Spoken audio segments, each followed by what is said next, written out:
Islamic circle of north امریکہ کے زیر اہتمام نیو یارک کے پارک میں اوپن افطار کا اہتمام کیا گیا۔ افطار ڈنر میں مختلف مذاہب سے تعلق رکھنے والے افراد بھی شریک ہوئے۔ تفصیلات فہیم میاں کی اس رپورٹ میں۔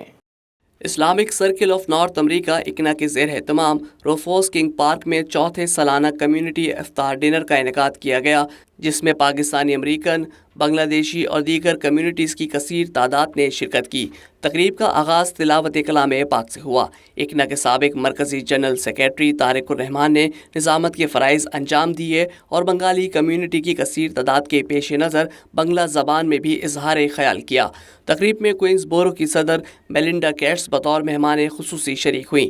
میلنڈا گیٹس کوئنز کاؤنٹی سے ڈسٹرکٹ اٹارنی کے لیے امیدوار ہیں۔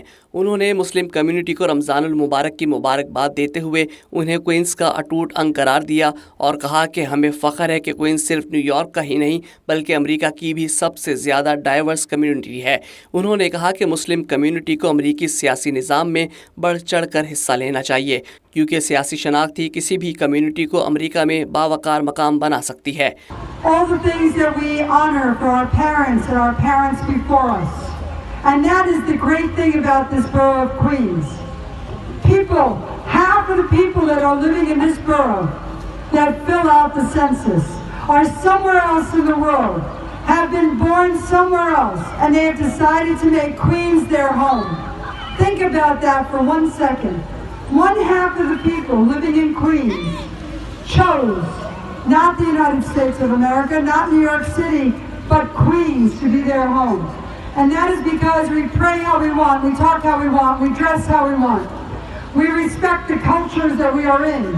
اکنل مرکز کے امام حافظ ظفیر علی نے رمضان المبارک کی فضیلت و اہمیت بیان کی۔ انہوں نے کہا کہ روزہ استقامت اور صبر کی تلقین کے ساتھ پڑوسیوں کے ساتھ رابطوں میں اضافے کی اہمیت پر زور دیتا ہے، اور آج کمیونٹی افطار ڈنر تقریب کا مقصد بھی یہی ہے۔ حافظ ظفیر نے افطاری کی دعا بھی کروائی اور روزہ داروں نے پارک میں اکٹھے افطار کی۔ اس موقع پر مغرب کی باجماعت نماز ادا کی گئی۔ طارق الرحمان نے اختتام پر تمام افراد کا شکریہ ادا کیا۔ فہیم میاں، Voice of South Asia, New York.